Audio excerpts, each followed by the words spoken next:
Aujourd'hui, on va parler jardinage. Bonjour à tous, alors je vous présente aujourd'hui les plantes que je vais mettre à côté du rucher. Donc c'est l'automne ici, hein, je suis dans le Var.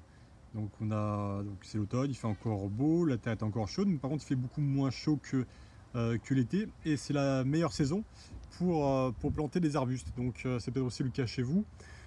Souvent le printemps c'est assez court ici, puis juste après on a un été qui est très dur et bien souvent finalement on perd nos plantes durant l'été euh, beaucoup plus souvent que durant l'hiver. Donc voilà, donc on va planter, alors j'ai trois arbustes, mais je vais en planter d'autres, hein. Je vais les mettre autour des ruches. Alors pourquoi je fais ça?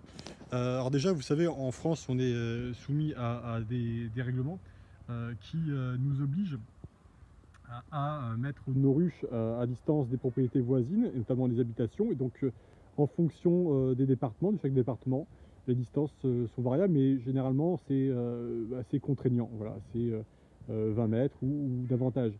Donc, par contre, le code rural donc prévoit en fait quelque chose qui nous avantage tous, c'est que lorsque l'on sépare donc nos ruches de notre voisinage par une palissade, une haie et tout autre dispositif continu de 2 mètres au minimum, en fait, voilà, on n'a plus besoin de se reporter à cette distance minimale. Donc le but en fait étant d'utiliser ces plantes pour créer une barrière, hein, qui va forcer nos abeilles à monter au-dessus de 2 mètres et donc à les rendre beaucoup moins problématiques pour les voisins. Donc voilà. Alors bon, 2 mètres c'est un minimum, hein. Si on peut les faire monter au-dessus, à 3 mètres c'est encore mieux, hein, même davantage. Donc voilà, le but étant toujours, hein, déjà de respecter ces distances, mais aussi de respecter le voisinage de manière à ce que notre pratique de l'apiculture ne pose pas un problème aux voisins. Voilà, on est toujours responsable de nos abeilles, hein, même si elles quittent notre jardin. Si elles vont piquer quelqu'un beaucoup plus loin, en fait, et que on vous accuse, hein, du problème, c'est quand même vous qui êtes responsable. Donc autant éviter ces soucis. Alors pour ces plantations de cet automne, donc moi je vais utiliser des espèces qui sont originaires de la région méditerranéenne. Donc là j'ai trouvé 3 filaires, donc ce sont des arbustes qui poussent naturellement dans notre région. Et d'ailleurs on les voit, donc ils sont ici, hein, ils sont pour l'instant encore en pot. Ils vont être plantés cet après-midi. Et derrière, vous voyez, en fait, c'est un filaire qui est, lui, qui a poussé spontanément à côté de chez moi, vous voyez, de côté de ma terrasse. Et là, on le voit, il est couvert de petites baies, pourpres, hein. Voilà. Donc, le filaire est un arbuste qui est persistant, donc il garde son feuillage durant l'hiver. Et en plus, il produit des fleurs donc au printemps, fin d'hiver au printemps, qui attirent les abeilles. Donc voilà, c'est très bien. Alors bien entendu, c'est pas en plantant quelques arbustes qu'on va nourrir ces colonies, hein. Donc les abeilles, elles prospectent des aires de butinage qui sont très vastes. Donc vous ne pouvez pas contrebalancer avec une dizaine ou même 100 arbustes les besoins d'une colonie. Par contre, bien entendu, lorsqu'on est apiculteur et que l'on jardine, ça paraît logique lorsqu'on peut, donc trouver des arbustes, hein, comme ça, persistants, florifères, et donc qui produisent un nectar ou un pollen qui est apprécié par nos insectes. Voilà. Donc qu'est-ce que je peux vous dire d'autre sur ces plantes et sur les précautions à prendre? En fait, là on va les mettre donc dans le sol. Elles vont raciner donc cet hiver, et l'année prochaine elles seront parfaitement racinées et capables de supporter l'été. Voilà. Ah oui, donc oui, autre chose, bien entendu, on n'est pas forcé de planter des espèces autochtones, mais c'est quand même celles qui sont les plus intéressantes pour nos abeilles, parce que nos abeilles ont évolué avec elles, avec leurs fleurs, donc elles sont capables de les butiner. Autre chose aussi, donc choisissez des plantes qui sont florifères. C'est quand même plus sympa que planter des tuyas ou des bambous. Après, chacun est libre de faire son choix. Mais vous voyez donc derrière, hein, ce filaire, hein, donc c'est des plantes, mes petites plantes, elles vont ressembler à ça d'ici quelques temps, quelques années. Vous voyez, c'est quand même des plantes qui sont très denses et qui vont permettre donc d'assurer leur rôle de protection, et puis également de barrière visuelle, hein, parce que voilà, je ne l'ai pas dit, mais c'est vrai que l'apiculture, bon, bah, maintenant, enfin, vous savez qu'il y a des risques, hein, de se faire voler nos ruches. Ce qu'il faut, c'est être discret. Alors même si vos voisins, bah, vous avez rien à craindre de vos voisins, sachez que des personnes de passage comme ça peuvent s'apercevoir que vous avez des ruches, en parler autour d'eux, et puis voilà, ça peut être à l'origine d'un vol, hein. Les personnes n'hésitent pas à couper un grillage et à rentrer chez autrui pour voler des ruches. Donc soyez discret, mettez des buissons autour de chez vous, même si les distances sont respectées, si vous n'êtes pas embêté par la proximité du voisinage. Il faut absolument donc camoufler vos ruches. Autre chose donc là qui me vient également à l'esprit, donc c'est l'utilisation de ces plantes persistantes, donc qui en fait sont de très bons brise-vent durant l'hiver. Ça permet de recréer des microclimats autour de votre rucher. Quand on est en fait à l'abri donc d'une haie, hein, on a moins froid. Alors c'est pas rien. Pourquoi? Parce que déjà en fait donc le vent est bloqué, on a un effet de refroidissement qui est diminué, et c'est la même chose pour vos ruches, hein. Donc vos ruches, elles sont moins soumises à un courant d'air, bah, vos abeilles s'en porteront que mieux, hein. Donc n'hésitez pas donc à planter des arbustes persistants autour de vos colonies pour recréer un microclimat qui soit favorable à vos abeilles. Donc on va maintenant se retrouver donc à côté du rucher pour planter ces Filierea, donc c'est le nom latin de ces plantes. Je vais mettre les protections nécessaires parce qu'on va piocher et jouer l'appel à côté des abeilles, donc voilà, pour ne pas se faire piquer, c'est quand même mieux. Je vais également aller chercher du compost pour préparer la terre, et on va mettre nos Filierea en place. A tout à l'heure.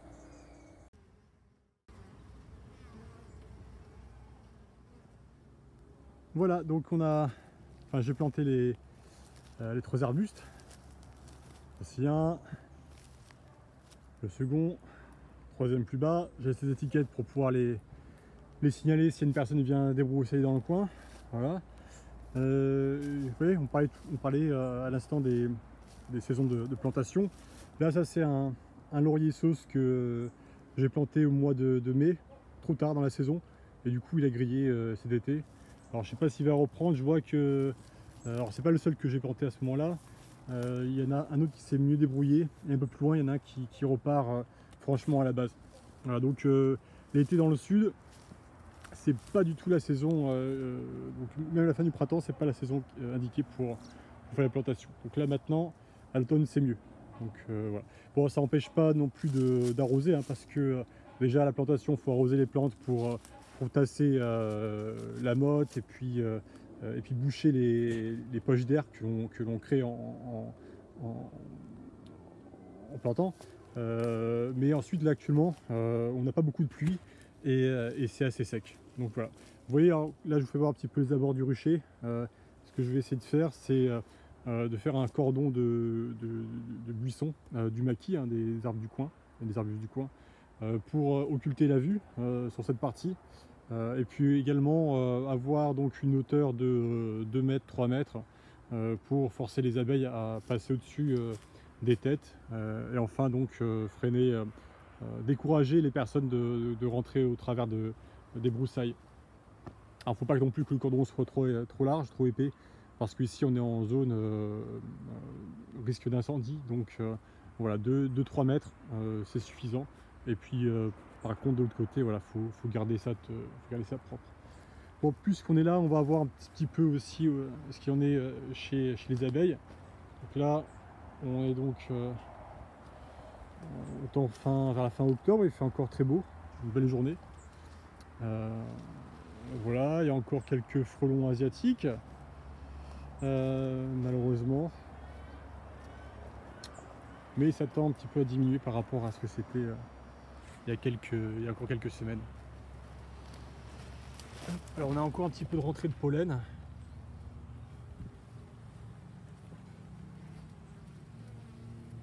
C'est discret, hein. Voilà, voilà une qui vient de rentrer avec son pollen. Ça, ce sont des abeilles noires.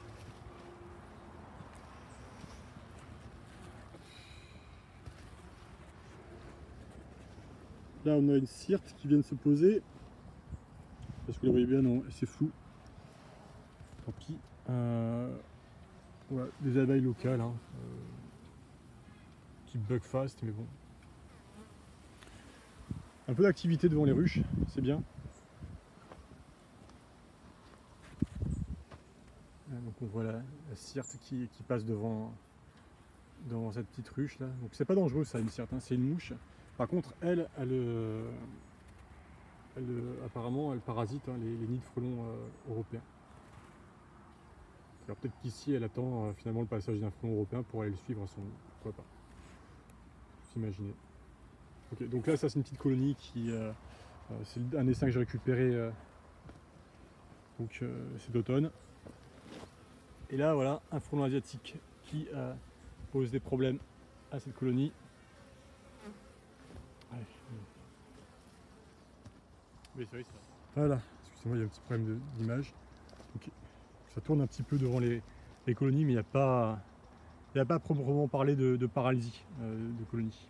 Il y a toujours besoin de faire un petit tour, une petite chasse à la raquette de temps en temps, mais c'est correct. Ok, bon, je pense qu'on fera une ouverture peut-être demain ou ces jours prochains pour un petit peu l'état des colonies. On va bien sûr retirer les lamelles d'Apivar parce qu'on va atteindre nos 12 semaines de traitement déjà. Et puis faire un dernier comptage varrois, juger, voir si on a besoin de faire un traitement d'e-flash à l'acide oxalique. Ou plutôt au varomède, voilà, un produit qui contient de l'acide oxalique. Ok, bah écoutez, je vous remercie donc. J'espère que ça vous aura plu cette petite visite et puis petites informations partagées sur les projets, sur les plantations autour du rocher. Et puis bah, je vous encourage à faire la même chose, hein. C'est le bon moment pour planter vos arbustes et vos arbres. Donc faites-le, plantez tout autour du rocher. Donc pour résumer, déjà ça permet de répondre donc au code rural, hein, par rapport donc à cette haie de 2 mètres et continue. Ça permet donc de faire aussi un écran visuel pour éviter